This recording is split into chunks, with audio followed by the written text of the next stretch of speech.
Welcome to Nightmare Whispers, where the rain falls and the shadows whisper. Tonight, let your fears take shape as you drift into the unknown. Don't forget to subscribe, like, and share if you enjoy the chills. Now, close your eyes and listen. It started with the box. When Marcus opened his front door that evening, the package sat on the welcome mat, wrapped in brown paper and tied with frayed twine. There was no return address, just his name scrawled in jagged handwriting he instantly recognized. It was hers, Samantha's. They had dated for 3 years, and it ended in a kind of fiery explosion that left both of them wounded. She was intense, possessive, and sometimes downright cruel, but she loved him with a ferocity that could be intoxicating. After the breakup, she'd sent him texts at all hours, threatening to never let him go. Eventually, the messages stopped, and he thought he'd finally escaped her orbit. Until now.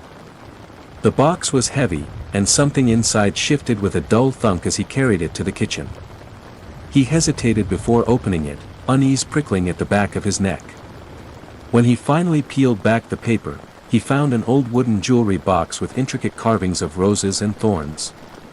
He opened the lid. Inside was a heart. Not a Valentine's heart or a decorative trinket, a real, raw, bloody heart. Marcus staggered back, the coppery smell hitting him like a punch.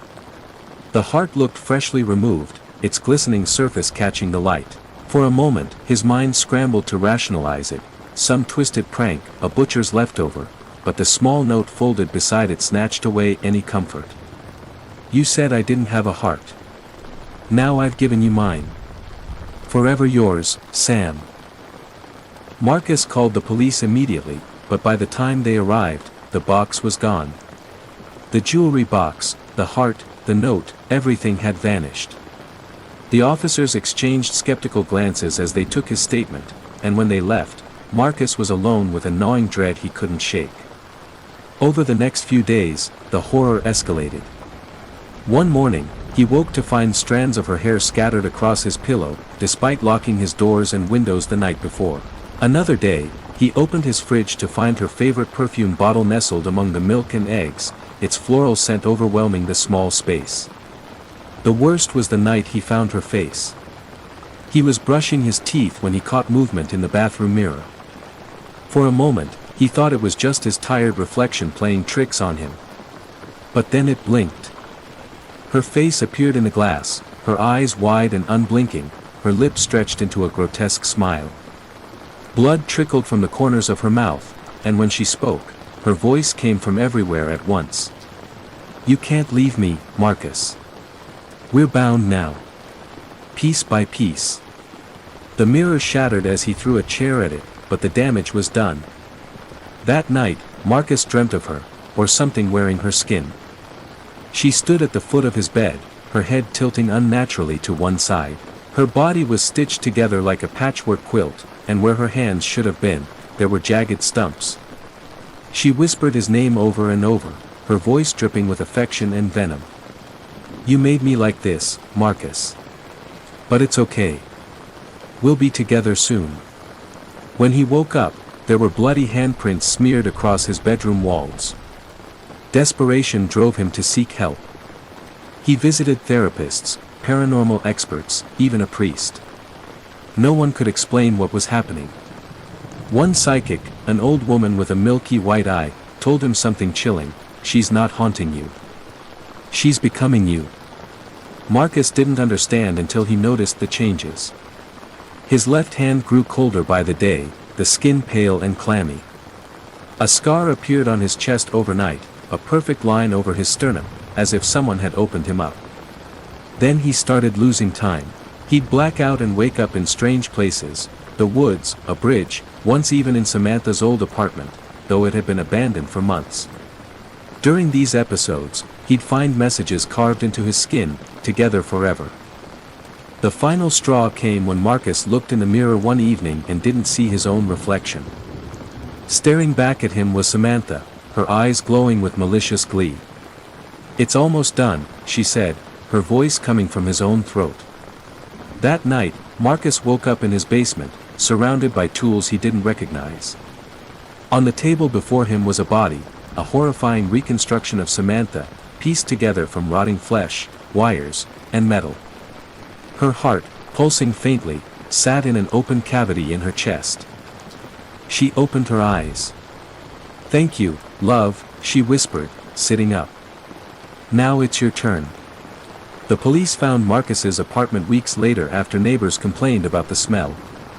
They discovered his body in the basement, mutilated beyond recognition. His chest was hollow, his heart missing. In the corner of the room stood the stitched-together figure of Samantha, her lifeless eyes staring straight ahead.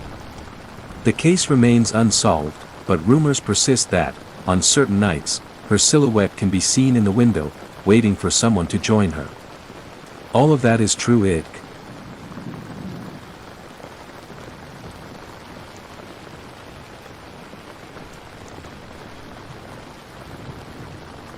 Son, we need to have a chat about internet safety. I slowly crumpled down onto the floor next to him. His laptop was open and he was playing Minecraft on a public server. His eyes were locked into the action. Comments scrolled down the side of the screen in a chat box. "Son, can you stop your game for a minute?" He exited the world, closed the laptop, and looked up at me. "Dad, is this going to be another cheesy scary story?" "What?" I faked hurt feelings for a second, and then grinned at him. "I thought you liked my cautionary tales." He grew up listening to my stories about children who encountered witches, ghosts, werewolves, and trolls. Like many generations of parents, I used scary stories to reinforce morals and teach lessons about safety. Single dads like me should use all the parenting tools at their disposal. He scrunched his face a little. "They were fine when I was 6. But now that I'm getting older, they don't scare me anymore. They seem kinda silly. If you are going to tell a story about the internet, can you make it really, really scary?" I squinted at him incredulously. He folded his arms. "Dad. I'm 10 and I can handle it." Okay. I'll try." I began. "Once upon a time, there was a boy named Colby." His expression indicated that he wasn't impressed with the terror of the introduction. He sighed deeply and settled in for one of Dad's cheesy stories. I continued. "Colby went online and joined several children's websites. After a while, he started talking to other kids in-game and on the message boards. He made friends with another 10-year-old boy named Helper23. They liked the same video games and shows. They laughed at each other's jokes. They explored new games together. After several months of friendship, Colby gave Helper23 6 diamonds in a game they were playing. This was a very generous gift. Colby's birthday was coming up and Helper23 wanted to send him a cool present in real life. Colby figured it wouldn't hurt to give Helper23 his home address, as long as he promised not to tell it to any strangers or grown-ups. Helper23 swore he wouldn't tell anyone else, not even his own parents, and set about mailing the package. I paused the story and asked my son, "Do you think that was a good idea?" "No," he said, shaking his head vigorously. In spite of himself, he was getting into the story. Well, neither did Colby. Colby felt guilty about giving away his home address, and his guilt began to grow. And grow. By the time he put on his pajamas the next night, his guilt and fear were larger than anything else in his life. He resolved to admit the truth to his parents. The punishment would be steep, but it was worth it to have a clear conscience. He squirmed in his bed as he waited for his parents to tuck him in. My son knew the scary part was coming up. In spite of his tough talk, he leaned forward wide-eyed. I spoke quietly and deliberately. He heard all the noises of the house. The washing machine bounced around in the laundry room. Branches scraped against the brick outside his room. His baby brother cooed in the nursery. And there were some other noises he couldn't quite pinpoint. Finally, his dad's footsteps echoed down the hall. "Hey Dad," he called out nervously. "I have something to tell you." His dad stuck his head in the doorway at a weird angle. In the darkness, his mouth didn't seem to move and the eyes were all wrong. Yes, son, the voice was way off, too. Are you okay, Dad? The boy asked. Sung the father in his strangely affected voice. Colby pulled his covers up defensively. Is Mom around? Here I am. Mom's head popped into the doorway below Dad's. Her voice was an unnatural falsetto. Were you about to tell us that you gave our home address to Helper 23? You shouldn't have done that. We told you never to give out personal information on the internet. She continued. He wasn't really a kid. He just pretended to be one. Do you know what he did? He came to our house, broke in, and murdered both of us. Just so he could spend some time with you. A fat man in a wet jacket emerged in the child's doorway holding the two severed heads.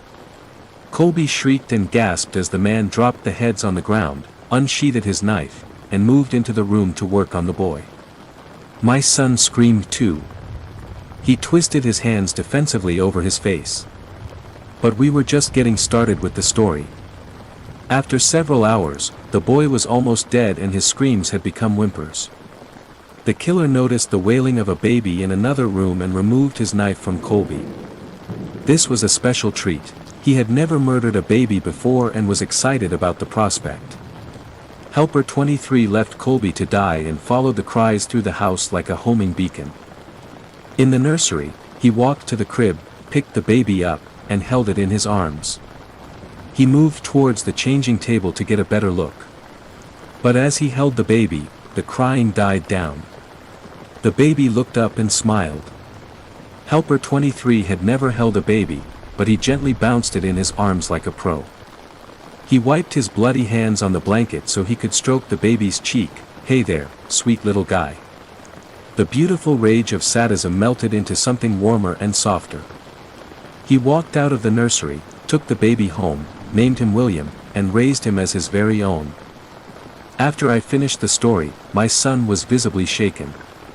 Between ragged staccato breaths, he stammered, "But Dad, my name's William." I gave him a classic dad wink and tousled his hair. "Of course it is, son." William ran up the stairs to his bedroom in a fury of sobs. But deep down, I think he liked the story. You've just listened to another whispered nightmare. We hope it haunts your dreams, just enough. For more terrifying tales under the rain, hit subscribe, and turn on the bell so you never miss a whisper. Sleep tight, if you can.